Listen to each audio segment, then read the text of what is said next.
కాబట్టి దురుద్దేశంతో ఈ దేశాన్ని విభజించాలి, నిర్వీర్యం చేయాలి అనే కుట్రలో భాగంగా కొన్ని గ్రంథాలని ప్రక్షిప్తాలు చేర్చారు, కొన్ని సదుద్దేశంతో చేర్చారు, మరికొన్ని అనువాద దోషాలు దొరిలాయి.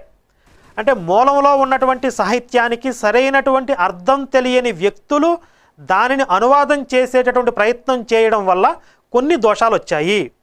మరి వీటన్నింటినీ మనం అరికట్టలేమా, నివారణ చేయలేమా అని అంటే మన సాహిత్యం విస్తారంగా ఉంటుంది, సముద్రం అంత సాహిత్యం ఉంది మనకి.